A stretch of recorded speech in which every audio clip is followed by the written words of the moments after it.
57. Empty. At a later time, Ajahn Bate, together with 2 other monks and a large number of laypeople, came to pay respect to Luang Pu. After Luang Pu had advised the newcomers on how to do the practice, Ajahn Bate questioned Luang Pu further on the advice he had received on his last visit. "Letting go of all objects is something I can do only momentarily," he said. "I can't stay that way for long periods of time." Luang Pu said, "Even if you can let go of all objects for a moment, if you aren't really observant of the mind, or your mindfulness isn't completely all around, it may be that you simply let go of a blatant object to move to a more refined object. So you have to stop all thoughts and let the mind settle on nothingness." 58. Not all that clear. Someone said, "I've read the passage in your biography where it says that, while you were wandering, you came to a good understanding about the issue of the mind concocting defilements and defilements concocting the mind. What does that mean?"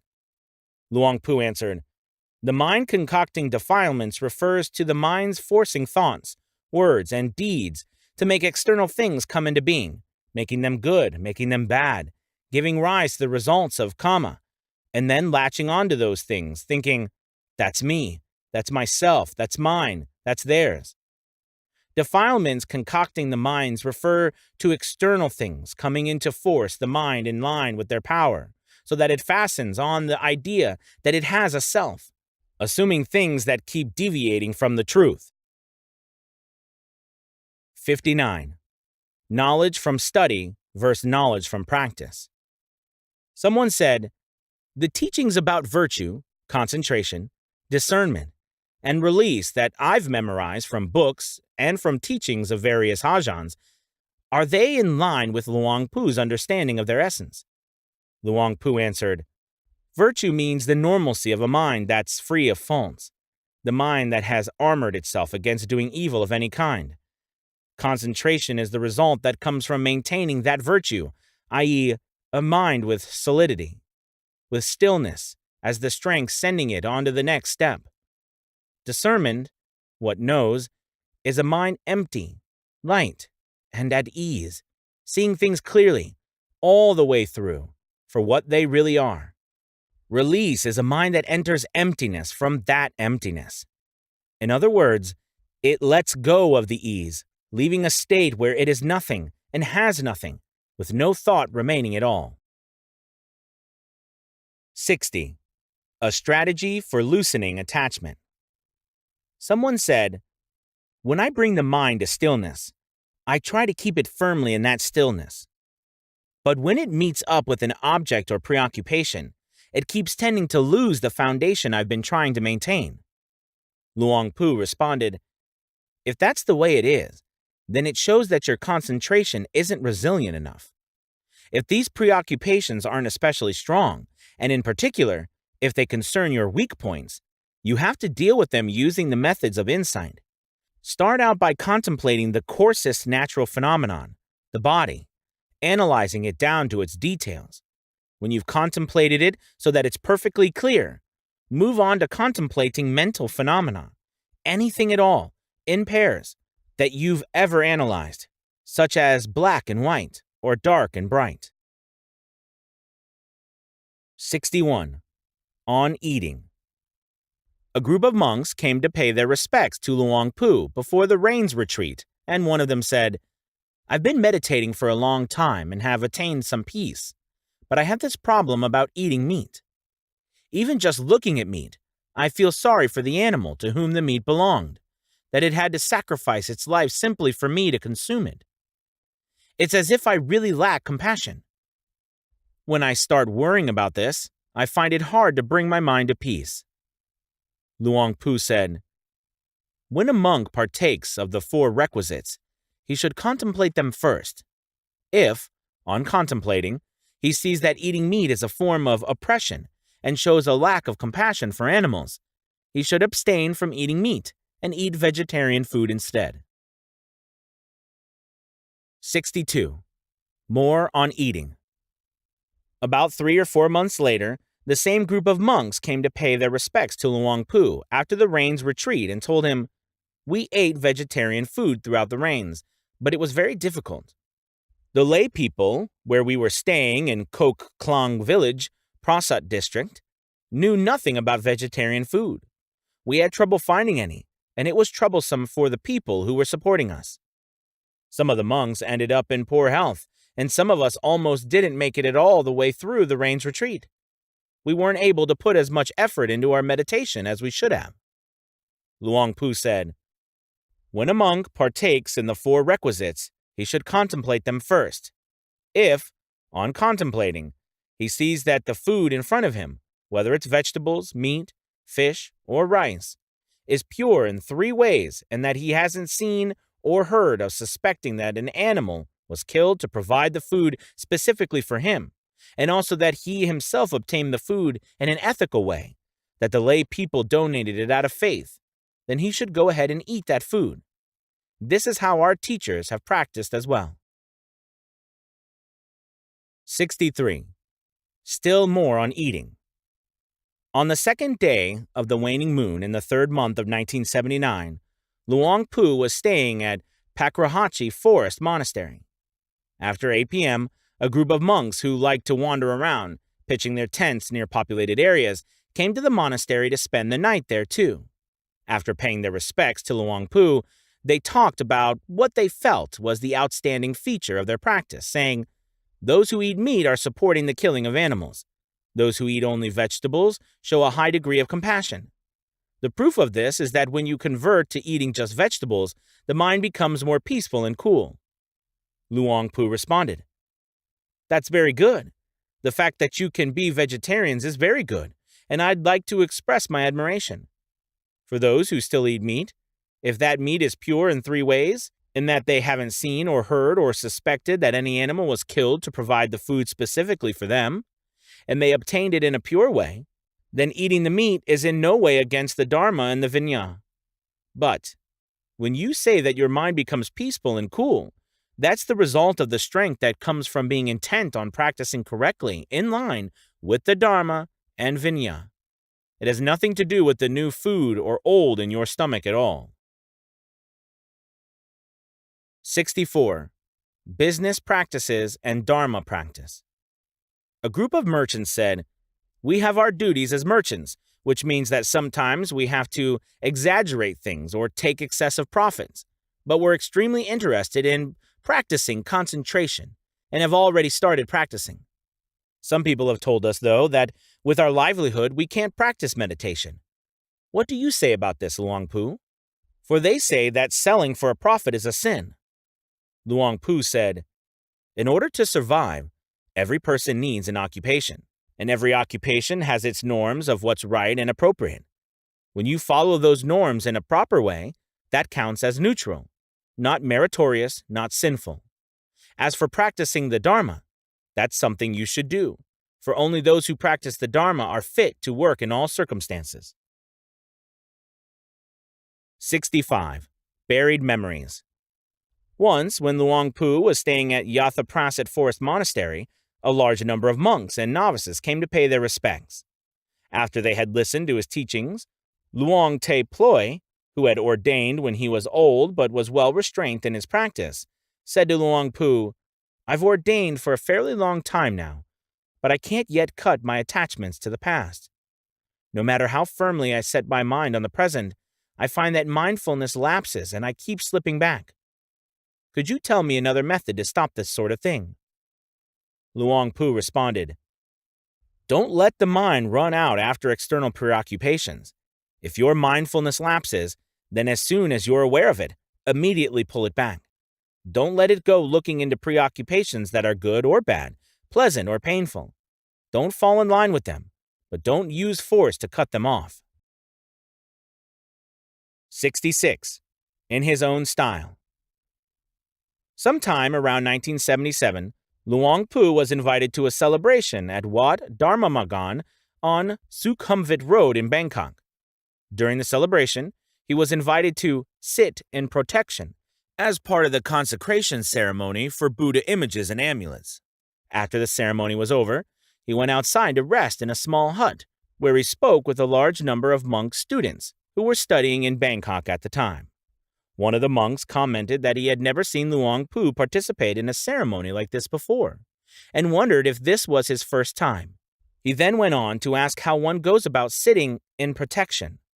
Luang Pu replied, "I have no idea what the other Ajahns do when they're sitting in protection or sitting in blessing.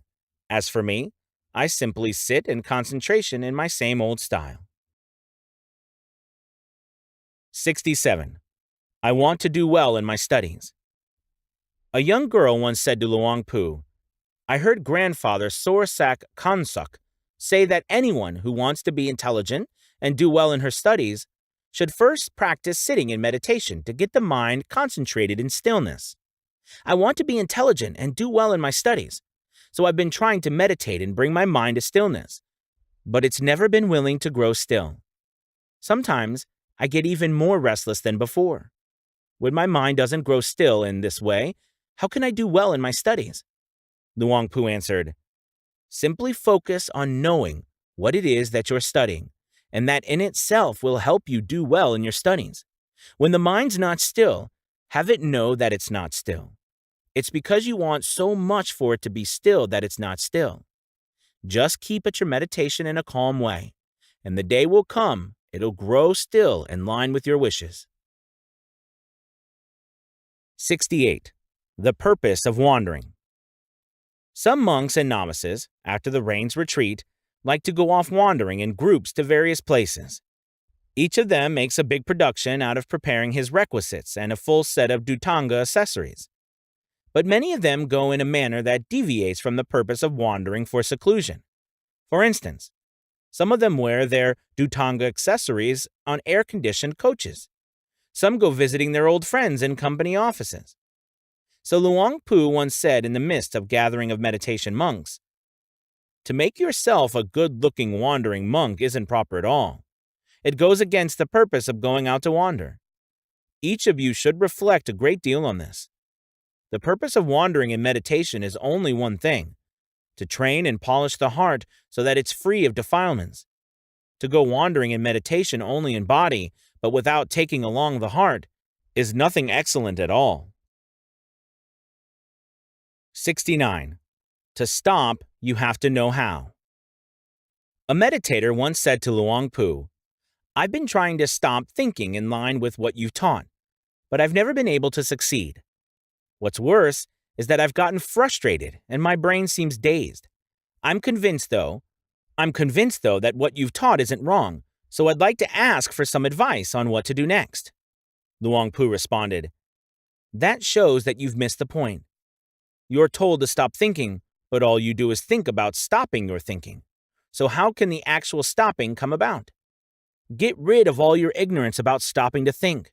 Abandon your thoughts about stopping your thinking, and that'll be the end of the matter." 70. Similar results, but not the same. The second day of the waning moon of the 11th month, Luang Pu's birthday, falls on the second day after the end of the rains retreat every year. So his students, both scholarly monks and practicing monks, like to travel to pay their respects to him on that day, to ask his advice on the practice or to report the results of their practice from the preceding rains. This is one tradition they observed as long as he was alive. Once, after giving detailed advice on how to practice, Luang Pu ended with the following words: "Studying the Dharma by reading and listening results in perceptions and concepts. Studying the Dharma by practicing, it results in actual levels of Dharma in the heart." 71. There's only one place. Pra Maha Tawisak was the first of Luang Pu's students to pass the 9th and final level of the Pali exams. Thus, in Luang Pu's name, Wat Purafa sponsored a celebration of his achievement. After Pra Maha Tawisak had paid his respects to Luang Pu gave him a short admonition. To be able to pass the 9th level exams shows that you're very industrious, sufficiently intelligent, and an expert in the canon, for this counts as the completion of the study course. But to be interested just in study can't bring release from suffering. You have to be interested in the practice of training the mind as well. All 84,000 sections of the Dharma came out of the Buddha's mind. Everything comes out of the mind. Whatever you want to know, you can look for it in the mind. 72. The World versus the Dharma. On March 12, 1979, Luang Pu went to Sri Khao Cave Monastery on Phu Phan Mountain, Sakon Norkhon Province, for more than 10 days of solitude and rest. On the evening of the last day before he was to leave, Ajahn Suwant, together with the other monks and novices in the monastery, came to pay their respects. Luang Pu commented, "It's been comfortable resting here. The air is good and the meditation easy. It makes me think of the old days when I was wandering." Then he gave Dharma talk, which included the following passage. "That which can be known all belongs to the world. As for that which has no thing that can know it, that's the Dharma. The world always has things that come in pairs, but the Dharma is one thing all the way through." 73. Should you ask? Many people interested in the practice, whether lay or ordained, are not only intent on their practice, but also like to search out teachers who are skilled in giving advice. Once a group of meditating monks from the central region of Thailand came to spend many days listening to Luang Pu's Dharma and to his advice on meditation. One of the monks told Luang Pu of his feelings. "I've searched out many teachers, and although they all teach well, they generally teach just about the Vinaya, or the practicing of wandering and following the ascetic practices, or else the bliss and stillness that come from practicing concentration. But as for you, you teach the straight route to the top, not self, emptiness, nibbana. Forgive me for being so forward as to ask, but in teaching about nibbana, have you attained it yet?" Luang Pu answered, "There's nothing that will attain, and nothing that won't attain." 74. The purpose of the practice. Ajahn Bate, a close relative of Luang Pu's, lived in Kok Man Monastery. Even though he ordained only late in life, he was extremely strict in his practice of meditation and the aesthetic practices. Luang Pu once praised him, saying that his practice has gotten good results. When Ajahn Bate fell seriously ill and was near death, he said that he wanted to see Luang Pu one last time, to bid him farewell before dying. I informed Luang Pu, who went to see him. On his arrival, Ajahn Bate got up and bowed down to him and then lay back on his sleeping mat as before, without saying a word. But his smile and the happy look on his face were easy to see. Luang Pu said to him in a voice both clear and gentle, "All the practices you've been trying to practice are specifically meant for use at this time. When the time comes to die, make the mind one, then stop focusing and let go of everything." 75. Hoping for far-off results. When lay people come to visit Luang Pu, he ordinarily wouldn't ask them about anything far away. He'd usually ask, "Have you ever meditated?" Some would respond that they had, others that they hadn't. One woman, a member of the latter group, was more outspoken than the rest. She said, "As I see it, there's no reason to have to go to all the trouble of meditating. Every year I hear the Makhad sermon, a long poetic chant of the Buddha's penultimate life, as Prince Vesantara, at least 13 times at many different temples. The monks there say that listening to the Makhad story guarantees I'll be reborn in the time of the Buddha, Sri Arya Mataya, where I'll meet with nothing but pleasure and ease. So why should I make things difficult for myself by meditating?" Luang Pu said, "Things that are excellent are right in front of your face, and yet you don't show any interest. Instead, you place your hopes on far-off things that are nothing but rumors. This is the mark of a person who's hopeless. When the paths, fruitions, and nibbana of the dispensation of the Buddha Gautama are still with us, totally complete, and yet you dither around and don't show any interest in them, then when the dispensation of the Buddha Sri Arya Mataya comes, you'll dither around even more." 76. Nothing more than that. Sometimes, when Luang Pu noticed that the people who came to practice with him were still uncommitted, still pinning after the happiness and enjoyment of purely worldly things to the point where they weren't ready to let them go and practice the Dharma, he'd give them a teaching to think about so as to see things clearly for what they are. I ask you all to examine happiness, to see exactly where was the point of greatest happiness in your life. When you really look at it, you'll see that it is just that, nothing more than anything else you've ever experienced. Why wasn't it more than that? Because the world has nothing more than that. That's all it has to offer, over and over again. Nothing more than that at all. Just birth, aging, illness, and death, over and over again. There's got to be a happiness more extraordinary than that, more excellent than that, safer than that. This is why the noble ones sacrifice limited happiness in search of the happiness that comes from stilling the body, stilling the mind, stilling the defilements. That's the happiness that's safe, to which nothing else can compare. 77. It's easy if you're not attached. Wat Barafa, where Luang Pu spent each rain's retreat without exception for more than 50 years, is situated in the heart of the town of Surin, right in front of the provincial offices and next to the provincial court. For this reason, the noise of cars and trucks was constantly disturbing the peace and quiet of the monastery. Especially during the annual elephant fair or any of the holidays, there would be noise and bright lights for 7 or 15 days at a time.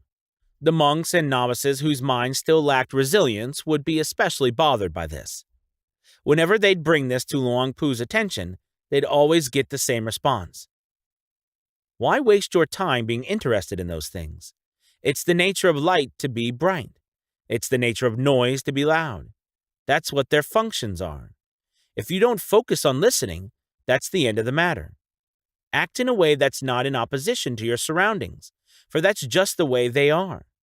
Simply reach a genuine understanding with them using deep discernment. That's all. 78. Sometimes what I heard amazed me. One of my weaknesses was that I liked to talk with Luang Pu half in jest. This was because he never took offense, and was always approachable to the monks and novices who lived close to him. Once I asked him, in the text they say that devas came by the tens of billions to listen to the Buddha. Would there be enough space to hold them all? Was his voice loud enough for all of them to hear? When I heard Luang Pu answer, I was stunned and amazed, for I had never read anything like it in the text and had never heard anyone say such a thing before. On top of that, I heard him say this only when he was seriously ill and nearing death. He said, "There would be no problem even if the devas gathered by the millions of billions, for the space of one atom can hold up to 8 devas." 79. Even this sort of question. That insoluble problem that people, whether children or adults, intelligent or stupid, argue about uselessly and without ever coming to an agreement is this. Which came first, the chicken or the egg? For the most part, they argue about this only in jest and can never come to any conclusion. Still, there were people who would bring this question to Luang Pu, thinking that he probably wouldn't answer a question of this sort. But eventually, I heard him give an answer like nobody else's, when one day, Pra Burm came to massage his feet and asked him, "Luang Pu, which came first, the chicken or the egg?" Luang Pu answered, "They came at the same time." 80. A scolding. There were times when Luang Pu seemed almost annoyed with people who, having hardly meditated at all, asked him how to push things along so they would see results right away. He would scold them, "We practice for the purpose of restraint, for the purpose of abandoning, for the purpose of unraveling our desires, for the purpose of putting an end to suffering, not for the purpose of seeing heavenly mansions. We don't even make it our goal to see Nibbana. Just keep on practicing calmly without wanting to see anything at all. After all, Nibbana is something empty, without shape. There's no foundation to it, and nothing to which it can be compared. Only if you keep at the practice will you know for yourself." 81. letting go of one thing to get stuck on another. One of Luang Pu's lay students came to pay his respects and to report proudly on the results he had gained from his practice, saying, "I'm really glad to see you today, because I've been practicing in line with your advice, and have been getting results step by step. When I start meditating, I let go of all external perceptions, and the mind stops its turmoil. It gathers together, grows still, and drops into concentration. All other preoccupations disappear, leaving just happiness, and extreme happiness, cool and refreshed. I can stay there as long as I want." Luang Pu smiled and said, "It's good that you're getting results. Speaking of the happiness and concentration, it really is happy. There's nothing else that can compare. But if you get stuck just on that level, that's all you get. It doesn't give rise to the discernment of the noble path that can cut through becoming and birth, craving and attachment. So the next step is to let go of that happiness and contemplate the 5 aggregates to see them clearly." 82. A comparison. The mind of a noble one who has reached the transcendent, even though it may live in the world, surrounded by whatever the surroundings, can't be pulled by the world into getting perturbed or mixed up with those things at all. In other words, the affairs of the world, gain, loss of status, praise, criticism, pleasure, and pain, can't overwhelm it, can't pull it back to the level of the run-of-the-mill person's mind. It can't be brought under the power of defilement or craving ever again. It's like coconut milk. Once you squeeze it out of the coconut flesh and boil it over high heat until the oil separates, you can't turn it back into coconut milk again. No matter how much you may mix the oil with another coconut milk, you can't turn the oil back into coconut milk at all. 83. Another comparison. The paths, fruitions, and nibbana are personal. You can truly see them only for yourself. Those who practice to that level will see them for themselves, will be clear about them for themselves, will totally end all their doubts about the Buddha's teachings. If you haven't reached that level, all you can do is keep on guessing. No matter how profoundly someone else may explain them to you, your knowledge about them will be guesswork. Whatever is guesswork will have to be uncertain. It's like the turtle and the fish. The turtle lives in 2 worlds, the world on land and the world in the water. As for the fish, it lives only in one world, the water. If it were to get on land, it would die. One day, when a turtle came down into the water, it told a group of fish about how much fun it was to be on land. The lights and colors were pretty, and there were none of the difficulties that came from being in the water. The fish were intrigued and wanted to see what it was like on land. So they asked the turtle, "Is it very deep on land?" The turtle answered, "What would be deep about it? It's land."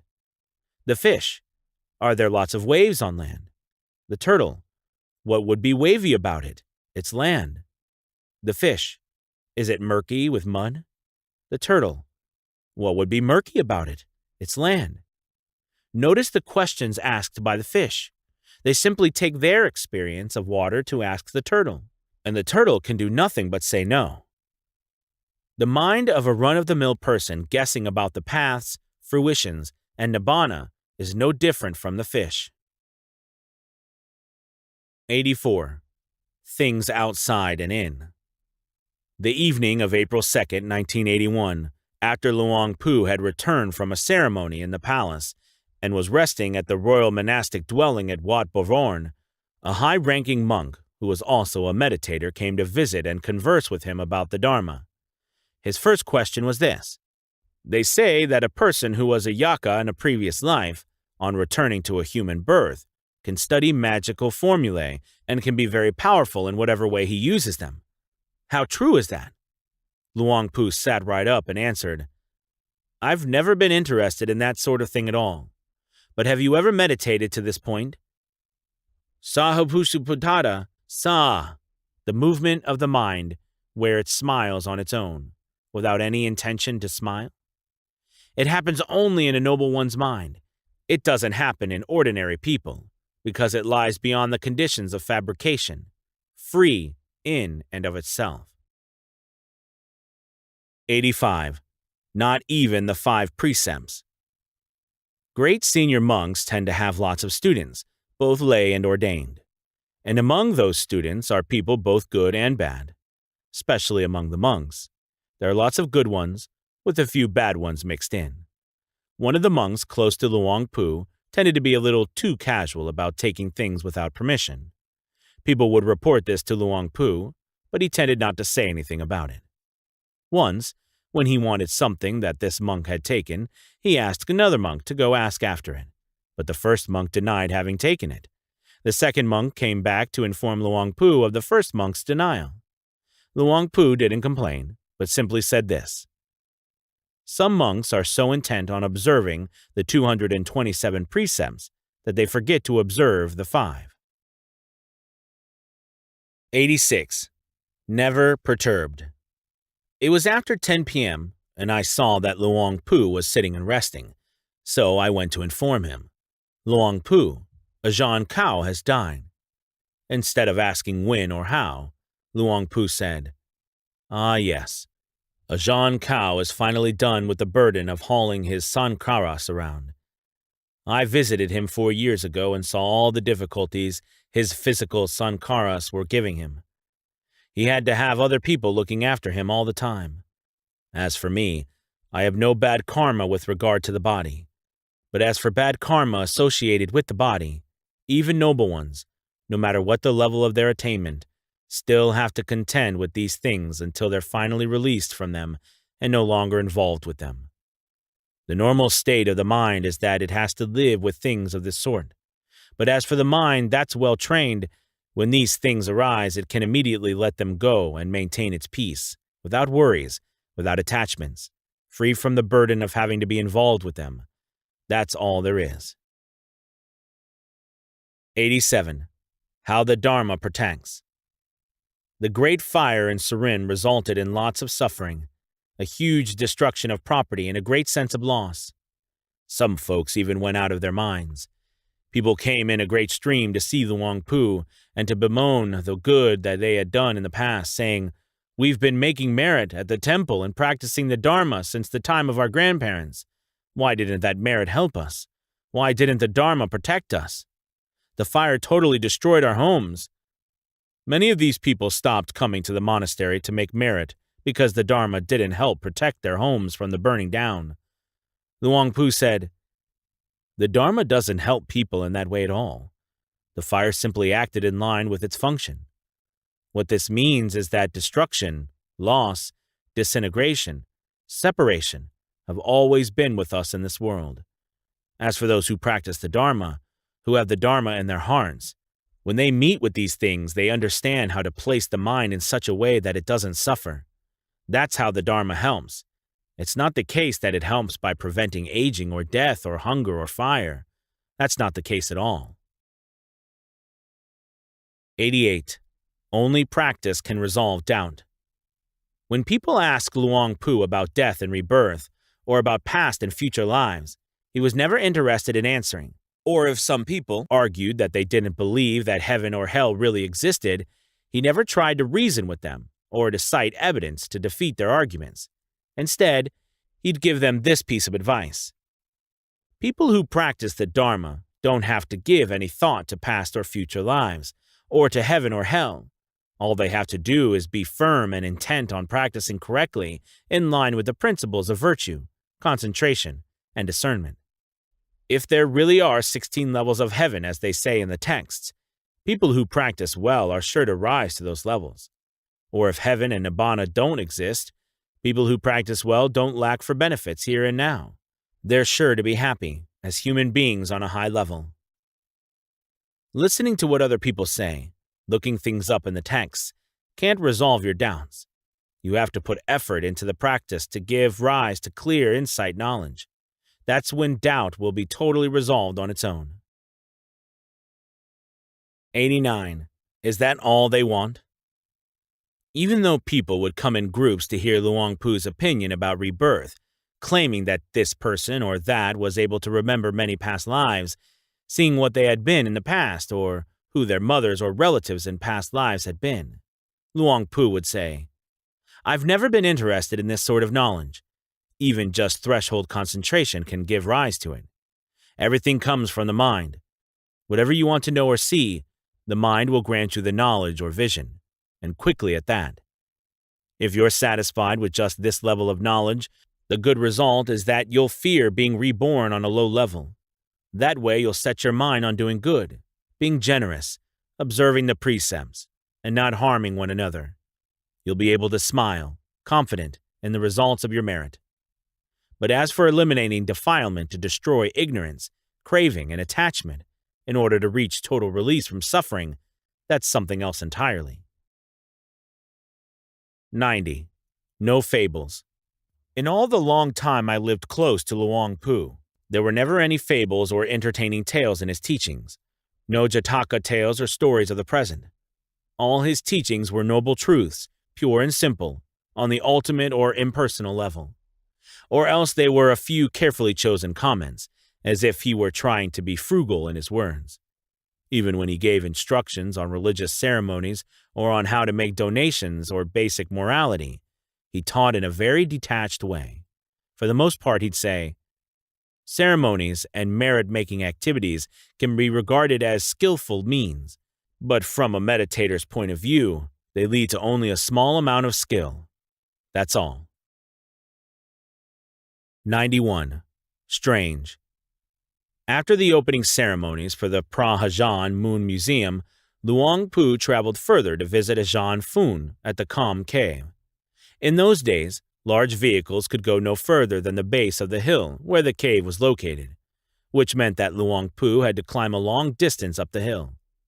This he found extremely tiring, having to stop and catch his breath many times. I felt keenly pained for my part in putting him to such difficulties. Finally, when we had reached the meeting hall at the top of the hill and Ajahn Fun had paid his respects, Ajahn Tate happened to arrive as well.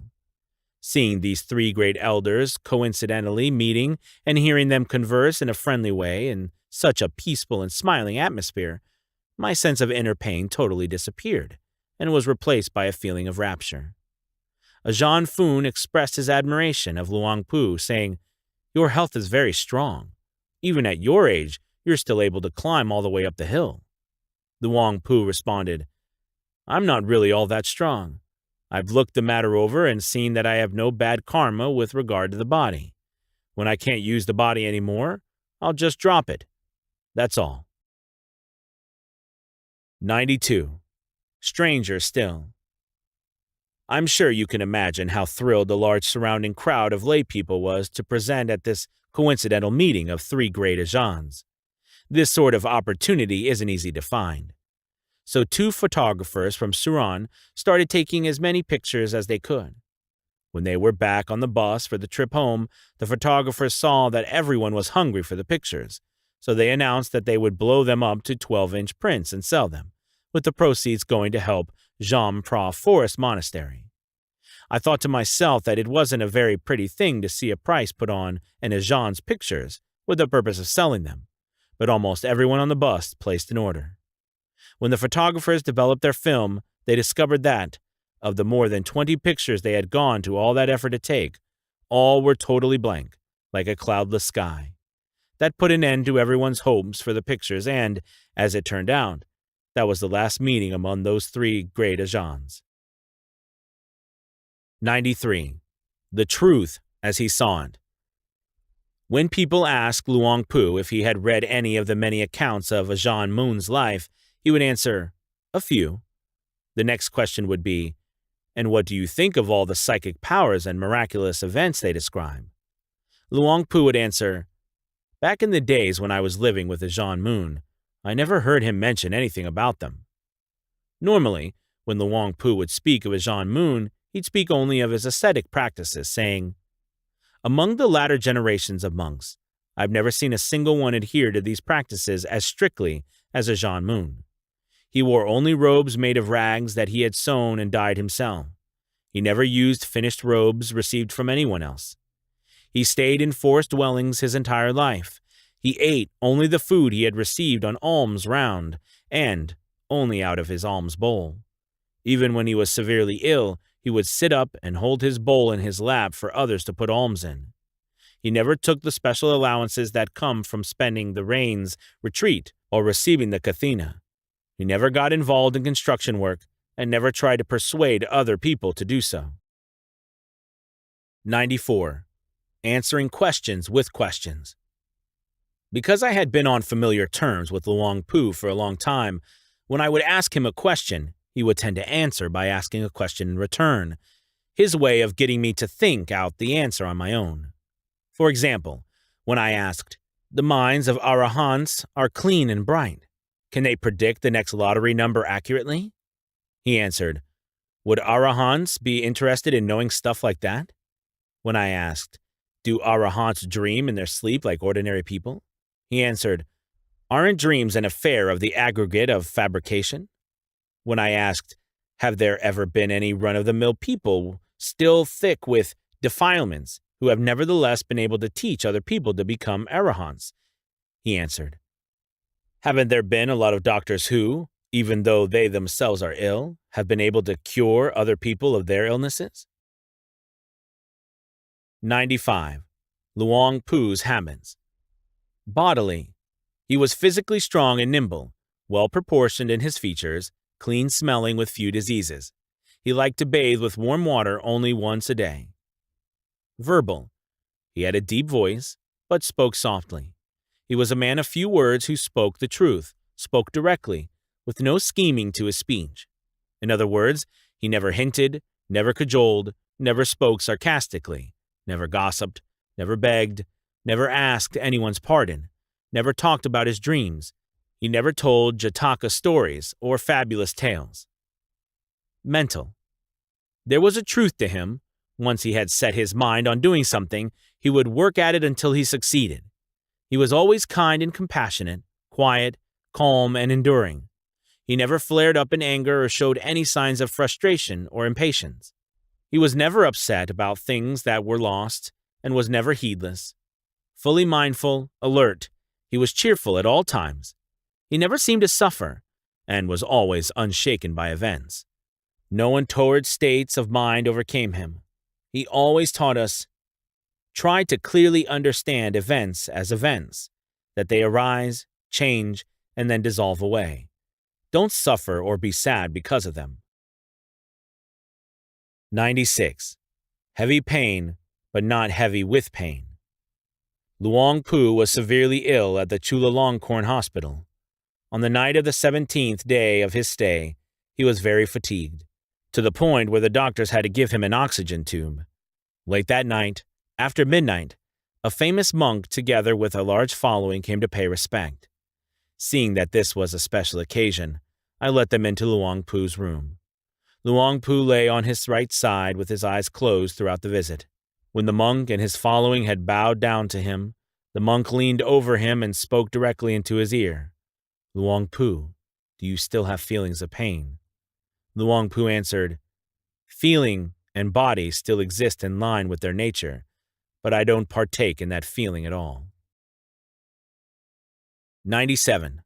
A safe shortcut. On January 20th, 1973, just before Luang Pu was to leave Chulalongkorn Hospital, his students decided to donate a Sanghadana to dedicate the merit to the past generations who had built the hospital and had since passed on. When the ceremony was over, a number of doctors and nurses came to pay their respects to Luang Pu and to express their happiness that he had recovered. They commented in a friendly way, "Your health is still good and strong. Your face is bright, and if you haven't been sick at all, this is probably the fruit of your good powers of concentration. We don't have much spare time to practice concentration. Are there any methods that are simple or quick?" Luang Pu responded, "Whenever you have time, use that time to practice. Training the mind, examining the mind, is the quickest, most direct method of all." 98. Everything comes from action. Throughout his life, Luang Pu never accepted the idea of lucky hours or lucky days. Even when he was simply asked, what would be a good day to ordain, or to disrobe, or which days are lucky or unlucky, he never went along with the idea. He'd usually say, All days are good.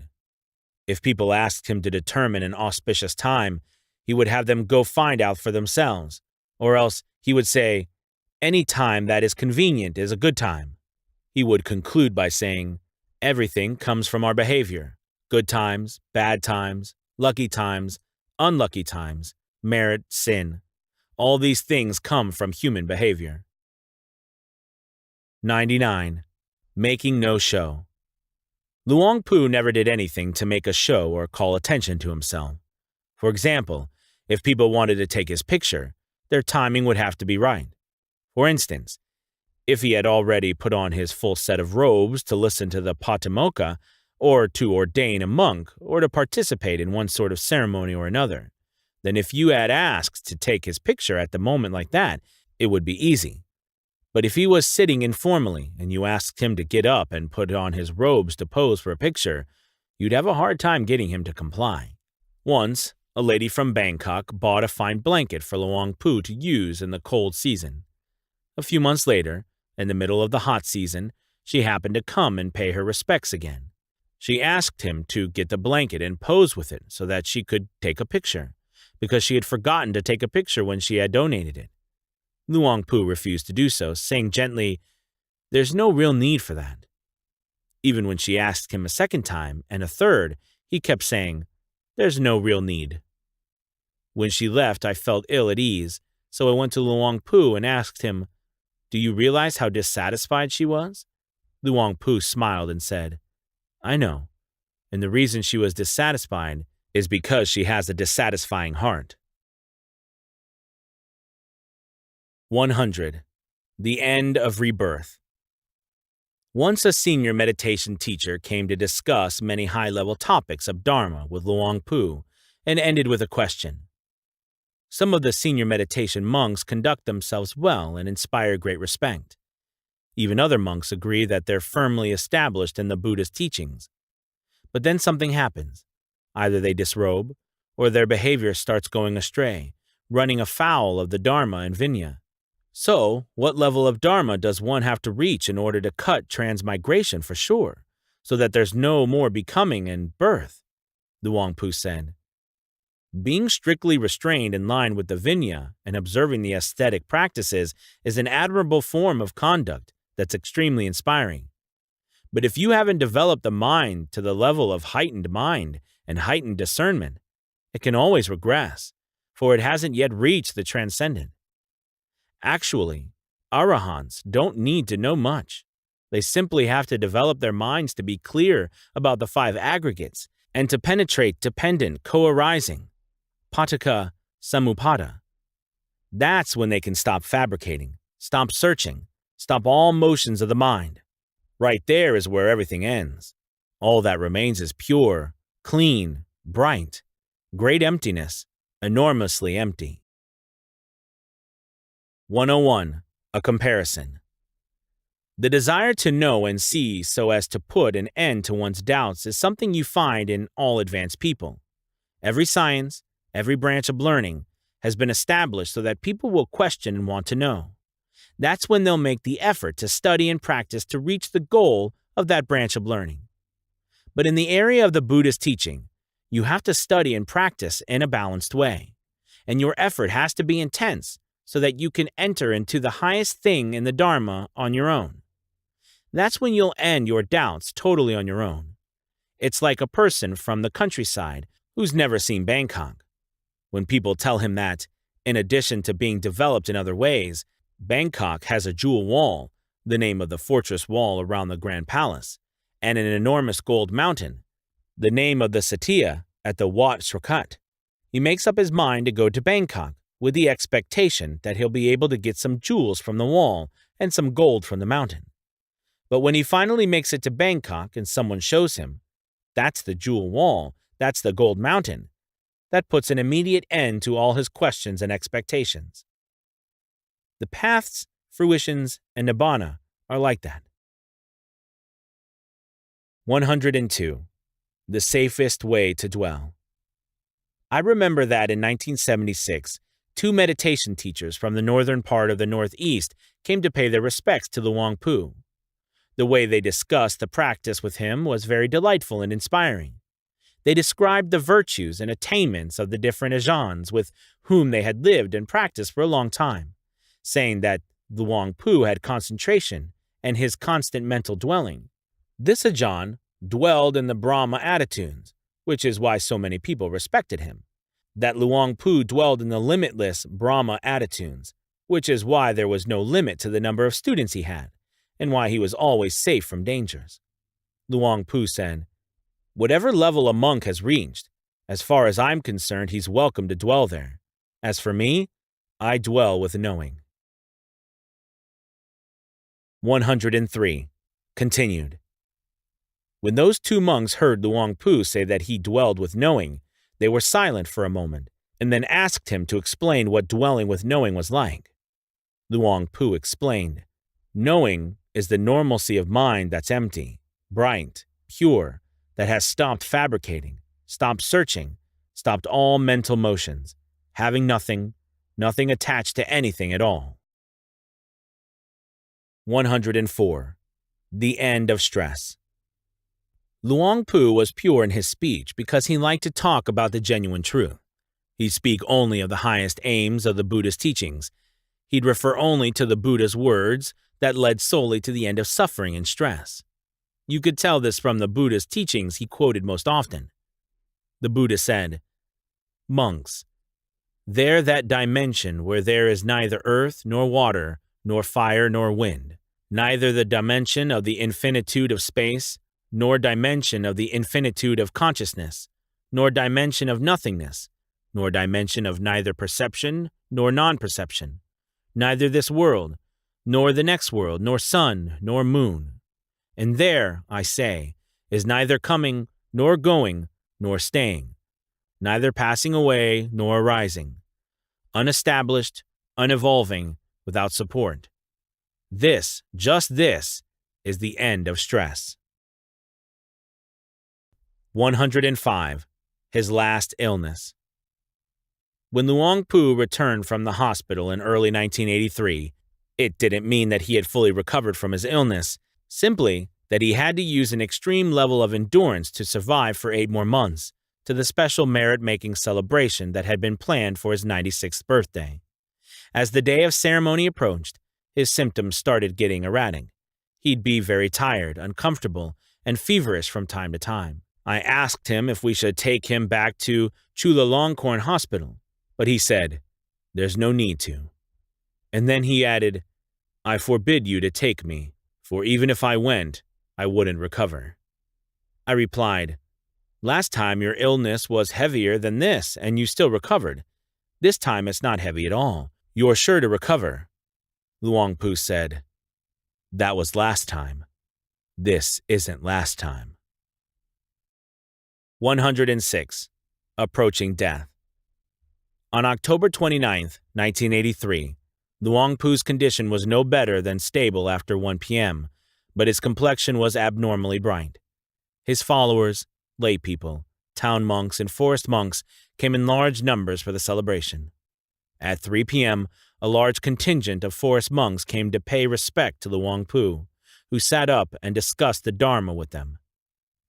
Speaking in a clear voice, he advised them on the entire path of practice as if he were resolving all their doubts and questions, summarizing all the meditation instructions he had ever taught.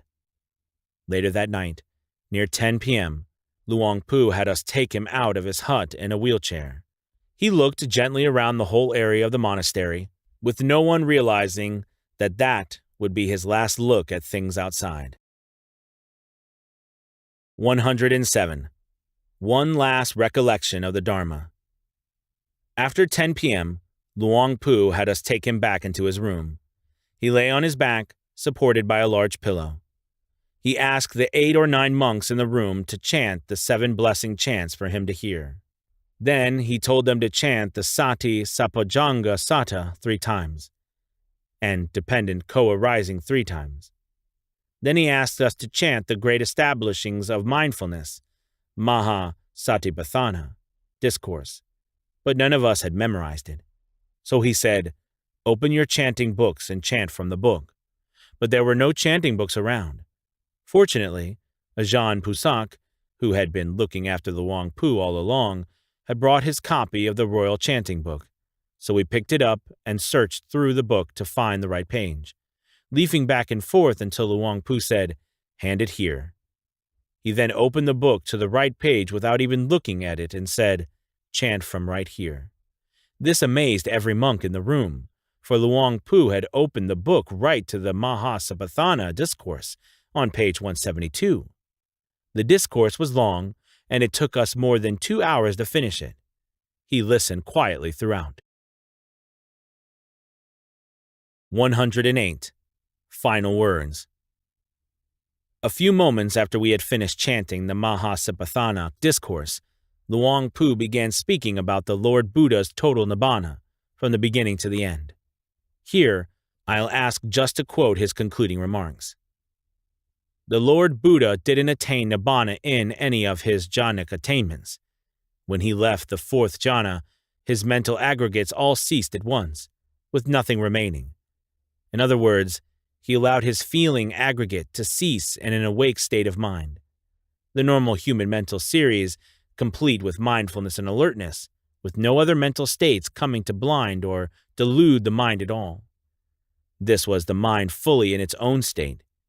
You could call that state great emptiness, or the original cosmos, or nibbana, whichever you like.